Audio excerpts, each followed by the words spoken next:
Hi, ഇന്ന് നമ്മുടെ ADV അല്ലെങ്കിൽ എൻഡ്യൂറോ എന്നൊക്കെ വിളിക്കാം, നമ്മുടെ അപ്പാഷെ കൺവേർട്ട് ചെയ്ത അപ്പാഷയുടെ കുറച്ച് വിശേഷങ്ങളാണ്. ലൈക്ക് കസ്റ്റമൈസേഷൻ ചെയ്തേക്കുന്ന കുറച്ച് കാര്യങ്ങളൊക്കെ ഞാൻ പറഞ്ഞുതരാം. ഇനീഷ്യലി കുറേ പേര് മെസ്സേജ് അയച്ചിട്ടുണ്ടായി ഈ ഒരു വണ്ടിയുടെയും അതുപോലെ തന്നെ NSൻ്റെയും കാര്യം ചോദിച്ചിട്ട്, അതായത് ആ 400 സ്വാപ്പ് ചെയ്ത NSൻ്റെ കാര്യമൊക്കെ ചോദിച്ചിട്ട് കുറേ പേര് മെസ്സേജ് അയച്ചിട്ടുണ്ടായി.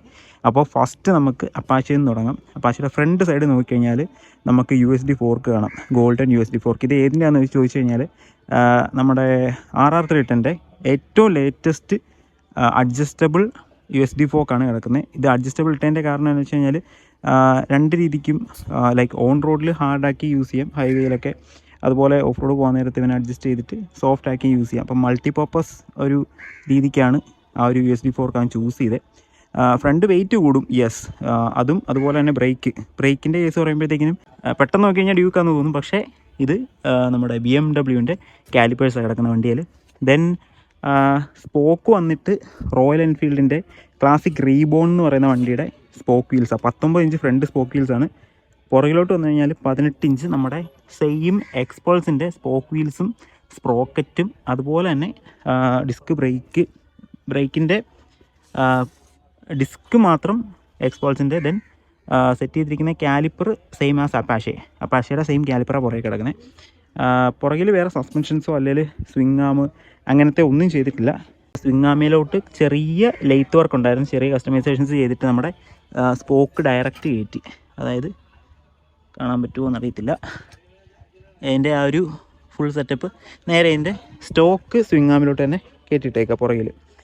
പിന്നെ ഫ്രണ്ട് സൈഡിൽ നമ്മൾ റോയൽ എൻഫീൽഡിൻ്റെ സ്പോക്ക് വീല് ചെറിയ സ്പേസറിൻ്റെ ഒക്കെ അഡ്ജസ്റ്റ്മെൻറ്റോട് കൂടി കയറ്റിയിട്ടേക്കുന്നത്. നമ്മുടെ വീലിൻ്റെ സ്പേസേഴ്സ് അഡ്ജസ്റ്റ് ചെയ്തിട്ടാണ് ഡിസ്ക് സെൻറ്റർ ആക്കിയേക്കുന്നത്. കാരണം ബൈറ്റ് കറക്റ്റായിട്ട് ബ്രേക്ക് കിട്ടണമെങ്കിൽ ആ ഒരു ഡിസ്ക് കറക്റ്റ് സെൻറ്ററിൽ വരേണ്ടതായിട്ടുണ്ട്. അപ്പോൾ അങ്ങനെ സ്പേസേഴ്സ് ഇട്ട് ആണ് ഫ്രണ്ട് അഡ്ജസ്റ്റ് ചെയ്തേക്കുന്നത്. പിന്നെ മുകളിലോട്ട് വന്നു കഴിഞ്ഞാൽ ടോപ്പ് പ്ലേറ്റും ടീ സ്റ്റെമ്മുമാണ്.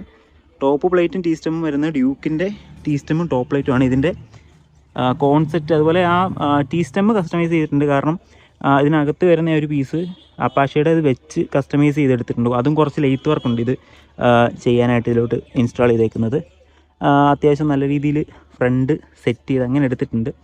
ദെൻ ടോപ്പിലോട്ട് വന്നു കഴിഞ്ഞാൽ നമ്മുടെ കീ സെറ്റ് വേറെ സെപ്പറേറ്റ് അറേഞ്ച് ചെയ്തേക്കുന്നതാണ്. കാരണം ഇതിൻ്റെ ഹെഡ്ലൈറ്റ് റിമൂവ് ചെയ്തിട്ട് ഈ ഒരു ടൈപ്പ് ഒരു എൻഡ്യൂറോ ഹെഡ്ലൈറ്റാണ് വെച്ചേക്കുന്നത്.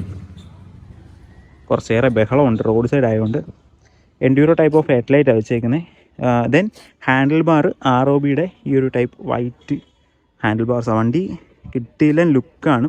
വണ്ടിയിൽ ഇരുന്ന് പോകാനായിട്ട് നല്ല സുഖമാണ് കേട്ടോ. കാരണം അപ്പാഷെ ഓടിക്കുന്ന ആൾക്കാർക്കറിയാം ഈ ഒരു ടാങ്കിൽ ഹഗ് ചെയ്ത് ഇരുന്ന് പോകാനായിട്ട് എന്ത് രസമായിരിക്കും എന്ന്. പിന്നെ ഈ ഒരു റേസ്ഡ് ആയിട്ടുള്ള ഹാൻഡിൽ ബാറിൻ്റെ പൊസിഷനും കാര്യങ്ങളും എല്ലാം കൂടെ നോക്കുമ്പോഴത്തേക്കിനും വണ്ടി നൈസാണ്. അതുപോലെ തന്നെ ഓഫ് റോഡിലും വണ്ടി അത്യാവശ്യം നല്ല രീതിയിൽ പിടയ്ക്കുന്നുണ്ട്, അവനിട്ട് കൊള്ളാം. എന്തായാലും വണ്ടി ഒന്ന് സ്റ്റാർട്ട് ചെയ്ത് കാണിച്ചു തരാം. വണ്ടി കുറേ നാളായിട്ട് ഓഫ് ആയിരിക്കുകയായിരുന്നു. ഇപ്പോൾ ഓൺ ആക്കുമ്പോൾ മീറ്ററൊക്കെ വർക്ക് ചെയ്യുന്ന കാണാം. സ്പീഡോമീറ്റർ വർക്കിംഗ് അല്ല. കാരണം എന്താണെന്ന് വെച്ച് കഴിഞ്ഞാൽ ഫ്രണ്ടിൽ നമ്മുടെ ഹബ്ബേന്ന് ഒരു കണക്ഷൻ, സ്പീഡോമീറ്ററിൻ്റെ കണക്ഷൻ കൊടുത്തിട്ടില്ല, കണക്ട് ചെയ്തിട്ടില്ല. അപ്പോൾ അങ്ങനെ ഒരു ചെറിയ പ്രശ്നമുള്ളൂ. ബാക്കി എല്ലാം RPM കാര്യങ്ങളെല്ലാം മീറ്ററിൽ കത്തുന്നുണ്ട്. ബട്ട് ആക്യുറേറ്റ് ആണോ എന്നുള്ളതൊന്നും അത്ര അറിയില്ല. ബട്ട് സ്റ്റിൽ ഇങ്ങനെ മീറ്ററിൽ കത്തി കിടക്കുന്ന കാണുമ്പോഴത്തേക്കിനും ഓക്കെയാണ്, ഒരു സന്തോഷം. അപ്പോൾ വണ്ടി ഒന്ന് ഫയർ അപ്പ് ചെയ്തിട്ട് ഞാൻ കാണിച്ചു തരാം. വണ്ടി പക്ക സ്റ്റോക്കാണ്, സൗണ്ടും കാര്യങ്ങളെല്ലാം.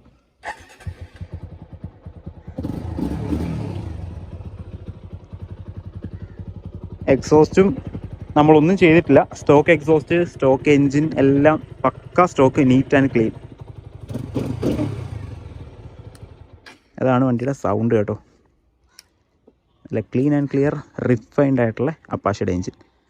അങ്ങനെയാണ് നമ്മുടെ അപ്പാഷയുടെ വിശേഷങ്ങൾ കസ്റ്റമൈസേഷൻ ചെയ്തേക്കുന്നത്. അധികമൊന്നുമില്ല. വണ്ടി കാണുമ്പം നല്ല ക്ലീൻ ആയിട്ടുള്ള വർക്കാണ് ചെയ്തേക്കുന്നത്. എനിക്ക് തോന്നുന്നു ഫസ്റ്റ് ടൈമാണ് ഇൻ അപ്പാഷി ഇങ്ങനൊരു വർക്ക് ചെയ്യുന്നത്. ഇവൻ്റെ ഒരു ബഡ്ജറ്റ് എന്ന് പറയുന്നത് വെറും 50,000 രൂപയാണ്. വണ്ടി എടുത്ത് ഇത്രയും പണിയാനായിട്ട് അറൗണ്ട് 50-55 ആ ഒരു ബഡ്ജറ്റിൽ വണ്ടി ഫുള്ള് പണിത് ക്ലീനായി ഇത്രയും ചെയ്തു. അതാണ് ഇതിൻ്റെ ഒരു ബെനഫിറ്റ്, ഈ ഒരു ബിൽഡിൻ്റെ ബെനഫിറ്റ്. അപ്പോൾ ഇതുപോലെ അപ്പാഷി പണിയാനായിട്ടൊക്കെ ആൾക്കാരുണ്ടെങ്കിൽ ജസ്റ്റ് ഒന്ന് കമൻറ്റ് ചെയ്താൽ മതി. ഇതിൻ്റെ എല്ലാ സപ്പോർട്ടും നമ്മുടെ പിസ്റ്റൺ അഡിക്സ് പ്രൊവൈഡ് ചെയ്യുന്നതാണ്. വണ്ടി പണിതിരിക്കുന്ന പിസ്റ്റൺ അഡിക്സിൻ്റെ ഗാരേജിലാണ്. നിങ്ങൾക്കറിയാം, one of the most famous customisation ടീമാണ് പിസ്റ്റൺ അഡിക്സ്.